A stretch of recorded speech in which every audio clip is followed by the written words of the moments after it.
अस्सलाम वालेकुम। Welcome to our channel Novelsology. कैसे हैं आप सब लोग? उम्मीद है सब ठीक ठाक होंगे। लेकर आई हूँ आपके लिए आपके फेवरेट नावल की new episode the line breaker. ये इसका पार्ट 1 है। पार्ट 2 2 मिनट बाद ही स्टार्ट हो जाएगा, तो आप लोग चैनल को लाजमी विज़िट कीजिएगा। योशे की तो अभी तक अच्छे से ब्रेन वॉशिंग नहीं हुई है, कुछ हद तक तो सिधर गया है, लेकिन स्टिल इम्प्रूवमेंट की बहुत ज़रूरत है। जल्दी से चैनल को सब्सक्राइब कर दें, वीडियो को लाइक कीजिएगा, शेयर कीजिएगा। हमेशा बोलती हूँ, जो कि आप लोग नहीं करते, फिर भी बोल रही हूँ, बेल आइकन को ज़रूर प्रेस कीजिएगा। बढ़ते हैं नॉवेल की तरफ। Novel the line breaker episode 17 का पार्ट 1। इस अंधेरे में मेन लाइट की रोशनी में उसकी गाड़ी सेक्टर ए से गुजर रही थी। उसने मेन सड़क के साथ ही दाएं जाती जैली सड़क को देखा। ये उसके घर का रास्ता था। दिल डूब कर उभरा था। दिल किया चला जाए, पर उसने गर्दन मोड़ कर पिछले शीशे में देखा। सेक्टर ए चलो, सीधा होते पता नहीं कैसे उसके मुंह से फिसला था। ड्राइवर हैरान हुआ। सर, आगे आ गए हैं, अब ज़्यादा पैसे लगेंगे। ठीक है। येलो कैब ने कट आते ही टर्न लिया था। अपने घर के करीब आते ही उसकी हालत ऐसी हो गई थी जैसे नई नवेली दुल्हन को अपने ससुराल जाते हुए होती है। यकीनन वो घबरा रहा था। ये वही पुरएतमाद यौशे था, लेकिन अब उसके महसूसात बदल गए थे। कैब से उतरकर पैसे देने के बाद उसने सीधे होते घर पर एक भरपूर नज़र दौड़ाई। बाहर कैबिन में मौजूद गार्ड उठकर बाहर आया था। वो गौर से उसे देख रहा था। बख्त खान, मैं यौशे हूँ। टाइम ज़ाया किए बगैर उसने खुद ही तारुफ करवा दिया। गौर से देखने के बाद वो उसे पहचान ही गया था। हल्की बड़ी शेव की वजह से वो जल्दी पहचान नहीं पाया था। अपने यौशे बाबा, पहचान लिया। आओ, अंदर आओ। उसने छोटा गेट खोला था। अंदर आने पर उसे गैर मामूली खामोशी महसूस हुई थी। गाड़ियाँ भी नहीं थी। घर में कोई नहीं है। नहीं यौशे बाबा, गार्ड के कहते ही उसे थोड़ा हौसला मिला था। वो बचना चाह रहा था और कुदरत ने मौका दे दिया था। आज जैद बाबा की बारात है, सब वहीं हैं। अभी आधा घंटा पहले ही बड़े साहब निकले हैं। अच्छा। हल्का शौक तो उसे लगा ही था। दिल में दबा दबा गुस्सा जागा था। अब बात परवाह की थी जो वो करने लगा था।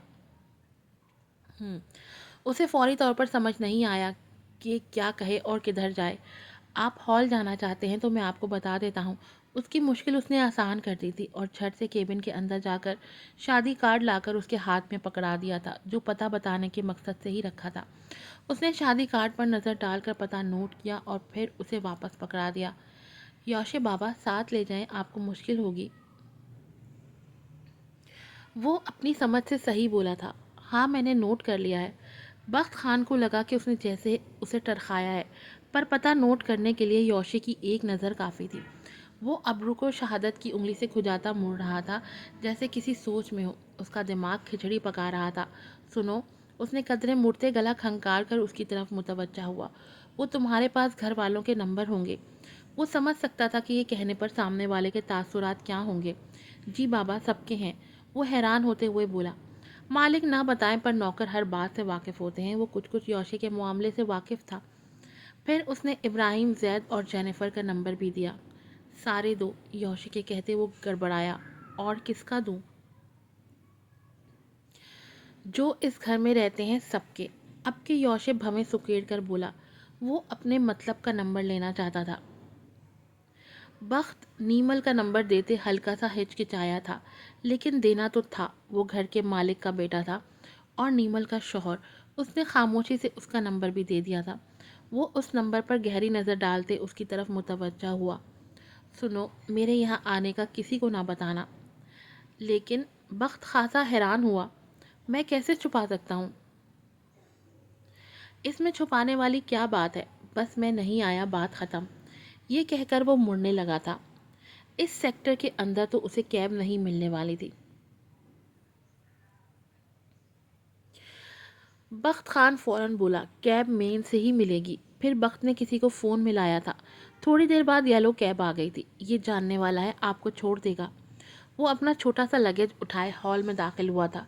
सब खड़े थे कि पल में लाइट ऑफ हो गई थी। गाने बज रहे थे। पीठ मोड़े सर ही सर थे। अब सब पार्ट लाइट अब स्पॉटलाइट अब स्पॉटलाइट में जैद और उसकी बीवी चलते आ रहे थे। वो लोगों के दरमियान बमुश्किल उनको देख पा रहा था। दूल्हा दुल्हन स्टेज पर खड़े थे। बेतहाशा तस्वीरें खींची जा रही थी। बेहंगम शोर था। कितने ही वक्त वो उस अंधेरे में बेजारी से शोर को सुन रहा था। उसे उस मंजर से मतलब नहीं था, इसलिए वो उकता सा रहा था कि एकदम लाइट्स ऑन हुई थी। हर चीज़ रोशनी में नहा गई थी। सबकी तवज्जो स्टेज पर ही थी कि उसने जेनिफर को स्टेज पर चढ़ते देखा था। वो मुस्कुरा रही थी। हमेशा की तरह जब से यौशे के होंठ भिजे थे कि आंखों में नमी सी उतरी थी। कितने सालों बाद वो उन्हें देख रहा था। फिर यौशे की नज़र ने इब्राहिम को भी देखा था। वो अब भी स्मार्ट थे, उसने सराहा। फिर उसने नज़र घुमाई। आंखें एक और वजूद को देखने की मतलाशी थी जिसे देखने के लिए वो यहाँ तक आया था, पर वो नज़र नहीं आ रही थी। कहाँ छुपी है? वो कदरे उकताहट से बुड़बुड़ाया। उसके पास से गुजरते वेटर ने उसे देखा, फिर लगेज को। सर, आपको कोई हेल्प चाहिए? नहीं, बस वो यही कह सका। वो कुछ लम्हे उसके दीदार के इंतज़ार में खड़ा रहा। झंझलाहट बढ़ी थी, वो मुतजस्सिस था। आंखें उसको देखने की तलबगार थीं, पर वो तो जैसे वहाँ मौजूद ही नहीं थी। यौशे ने गहरी सांस लेते मायूसी से गर्दन गिराई और पलट गया। शायद नजर आ जाए। फिर से यही सोचते वो चलते कदमों में पीछे मुड़ा। उसकी आंखें फैल कर मंजर को समेटे मायूस होकर वापस लौट आई थी। वापसी के रास्ते में दिल शिकस्तगी उरूज पर थी। हैरत थी, वो सिर्फ नीमल से मिलना चाहता था। क्यों? इस क्यों का जवाब तो खुद उसे सही से मालूम नहीं था। वो मिलती तो मैं अपने किए की उससे माफ़ी मांगता। मैंने उसके साथ बुरा भी तो बहुत किया था।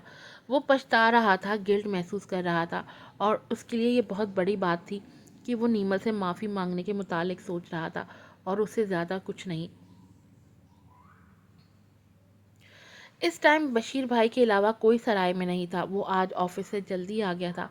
कुछ थकावट भी थी। अपने बिस्तर पर दीवार से टेक लगाए वो आंखें मूंदे लेटा था कि खटक की आवाज़ से उसने आंखें खोले देखा था। बशीर भाई चाय रख रहे थे। स्पेशल 2 इलायचियों वाली चाय बनाई है, पियो और मस्त हो जाओ।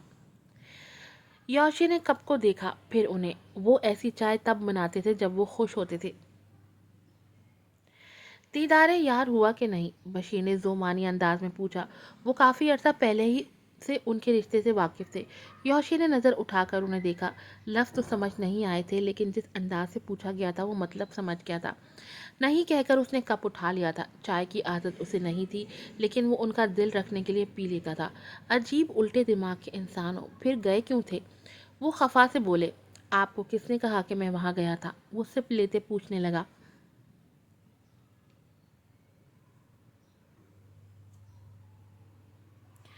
मियाँ, उतरी सूरत बता रही है हाल दिल आपका। तुम सिर्फ चैरिटी वर्क करने नहीं गए थे, तुम गए थे और उसी को ही देखने गए थे। वो उसके दिल के छुपे चोर से वाकिफ थे, इसीलिए यौशे ने बहस नहीं की। कोई फ़ायदा नहीं था। उसने गौर से उनका चेहरा देखा। मेरी सूरत तो कब से ही ऐसी है, क्या पता नहीं है आपको? वो मायूसी से कहते सीधा हुआ। तुम्हारी उतरी सूरत पूरी सूरत हाल बयान बता रही है। आप जैसा सोच रहे हैं वैसा नहीं है, वो लाताल्लुक अल्फाज में बोला। मैं जैसा सोच रहा हूँ वैसा ही है, और ये बात है कि तुम अभी तक वैसा नहीं सोच रहे। छोड़े मेरी बात को, ये बताइए कि आप पाकिस्तान क्यों नहीं जा रहे?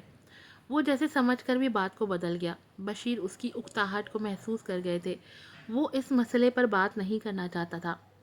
पाकिस्तान जाकर क्या करूँगा? सोचा है तुम्हारे दिए पैसों को हलाल कर दूँ, हज पर चला जाऊँ और तुम भी मेरे साथ चलो। उह, उह, उसको चाय पीते उच्छू लगा। ये क्या? मैं न, मगर नहीं, ऐसे कैसे हो सकता है? मैं कैसे जा सकता हूँ? वो पूरी तरह हवास बाख्ता हुआ था। क्या मतलब कैसे जाओगे? जहाज़ में बैठकर जाओगे? उसने एकदम आंखें बंद की। वो उनकी बात से महजूज नहीं हुआ था। निचला होंठ खुद ब खुद उसके दांतों के बीच आ गया था। इस वक्त वो मुकम्मल कंफ्यूज था। मैं बहुत गुनाहगार इंसान हूँ बशीर भाई। मैं वहाँ कैसे जा सकता हूँ? वो जगह मेरे जैसों के लिए थोड़ी है ना। सही कहा। चलो, इस दफ़ा इतने नेक लोगों में हम दो गुनाहगार ही सही। वो बशीर थे, अच्छी खबर देने वाले, अपने नाम की तरह। हल्के पुल्के अंदाज में कहते उठ खड़े हुए। वो खामोश सा हो गया था। इस मामले में वो अपनी फीलिंग्स कहने में नाकाम हुआ था। अपने कागजात जमा करवा दो, टाइम कम है। ये कहते वो किचन में घुस गए और वो खाली नज़रों से चाय की प्याली को देखने लगा। बैतुल्ला वो जगह जहाँ इंसान की तमाम हड्डियाँ तोड़कर भी उसको मफलूज कर दिया जाए, तब भी वहाँ जाने से इनकार नहीं करेगा। اس نے کسی ٹرانس کے زیر اثر اپنے کاغذات جمع کروا دیے تھے۔ وہ سفر حج پر جا رہا تھا، حیران تھا، دل پھول پھول کر بے حوصلہ ہو رہا تھا۔